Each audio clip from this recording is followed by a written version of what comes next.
Israel की सेना आक्रमणकारी फिलिस्तीनी आतंकवादियों का हिसाब चुकता कर रही है। गाजा सिटी पर बम बरस रहे हैं। हमारे देश में बहुत सारे लोग हैं जो मानते हैं कि फिलिस्तीनियों पर बड़ा अत्याचार हो रहा है। फिलिस्तीन के छोटे छोटे बच्चे, महिलाएं, बुजुर्ग, कितना बुरा हो रहा है उनके साथ। अरे हमास तो स्वतंत्रता के लिए लड़ाई लड़ रहा है। उन्होंने 1000 से अधिक लोगों की हत्या कर दी तो क्या हो गया? महिलाओं और बच्चों को बंधक बनाया तो क्या हो गया? आपको पता है कि इजराइल उन बेचारों के साथ कितना बुरा व्यवहार करता है? बेचारे फिलिस्तीन के लोग, सोचो कितना कठिन है उनका जीवन। कितने अच्छे और प्यारे लोग होते हैं। तभी तो शांति पुरस्कार देने के लिए कांग्रेस की सरकारों को यासिर अराफात से अच्छा कोई और नहीं मिला। यासिर अराफात, वही जो फिलिस्तीन का राष्ट्रपति हुआ करता था, भारत को अपना सच्चा दोस्त बताया था। कहता था कि भारत मेरा दूसरा घर है। वर्ष 2008 में मनमोहन सिंह ने दिल्ली में फिलिस्तीन का दूतावास हमारे आपके टैक्स के पैसे से बनवा दिया था।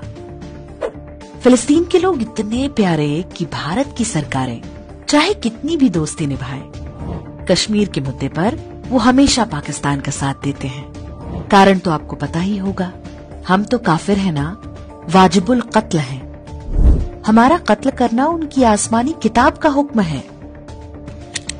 फिलिस्तीन के लोग कितने अच्छे होते हैं, इसके लिए आपको डेनमार्क की कहानी सुनाते हैं। ये कहानी है वर्ष 1992 की। डेनमार्क की सरकार ने तय किया कि फिलिस्तीन से भगाए गए 321 शरणार्थियों को वो अपने देश में बसाएगा।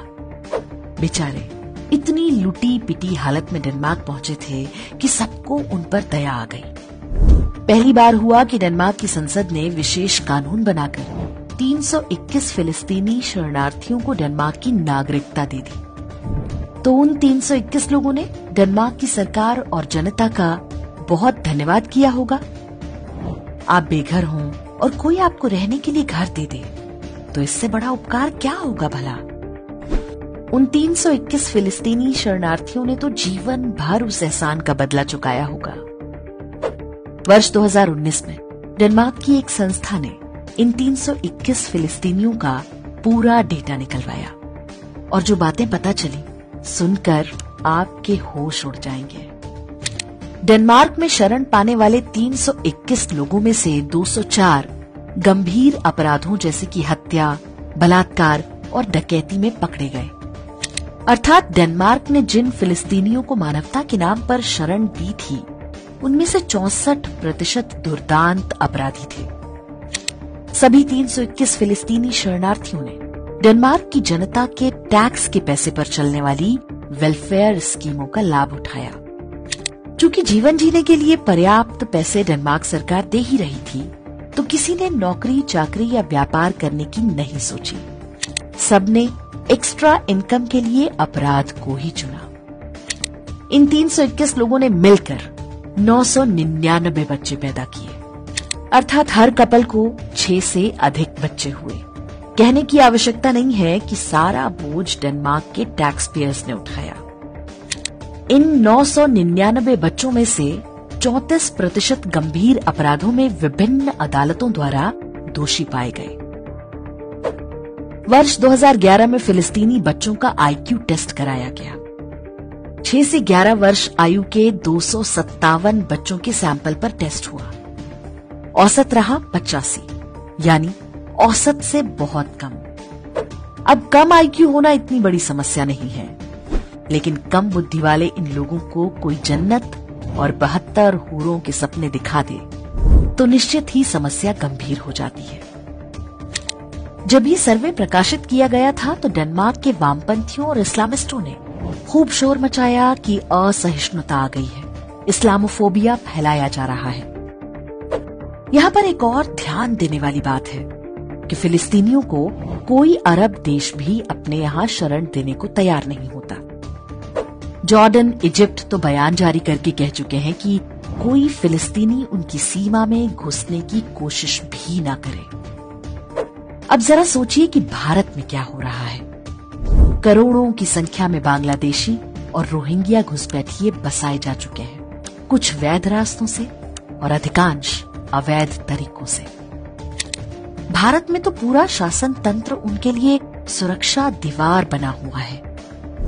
राजनीतिक पार्टियां और अफसर इन घुसपैठियों के आधार कार्ड और वोटर आईडी बनवाती है। पुलिस वाले घूस लेकर फल सब्जी के ठेले लगवाने में सहायता करते हैं। मीडिया उन्हें बेचारा और सताया हुआ सिद्ध करता है। देश विदेश से फंड लेने वाले एनजीओ गरीबों की सहायता के नाम पर रोहिंग्या कैंपों पर ही सारी मानवता उड़ेलते हैं। म्यांमार से आकर लाखों रोहिंग्या जम्मू में बसा दिए गए, लेकिन किसी को कानों कान पता नहीं चलने पाया। और जब पता चला तो सर्वोच्च न्यायालय उनकी रक्षा में खड़ा हो गया। दिल्ली समेत देश भर में आज अपराध की जो घटनाएं अखबारों में छपती हैं, उनमें से बड़ी संख्या इन्हीं बांग्लादेशियों और रोहिंग्याओं द्वारा होती है। लेकिन हमारे देश में अपराधों के समाज शास्त्र पर कोई बात नहीं होती। नेशनल क्राइम रिकॉर्ड ब्यूरो यानी एनसीआरबी जैसी संस्थाएं कभी इस बात के आंकड़े जारी नहीं करती कि गंभीर अपराधों में इन मजहबी घुसपैठियों का कितना योगदान है। डेनमार्क जैसा कोई यूरोपीय देश हो या भारत, मजहबी घुसपैठियों के साथ जो मानवता आज वो दिखा रहे हैं, उसका परिणाम उनकी आने वाली पीढ़ियों को भुगतना ही होगा। मानवता और मानवाधिकार मानवों के लिए होते हैं, उन ज़ॉम्बीज़ के लिए नहीं जिनकी आसमानी किताब ने ही उन्हें चलता फिरता मानव बम बना रखा है।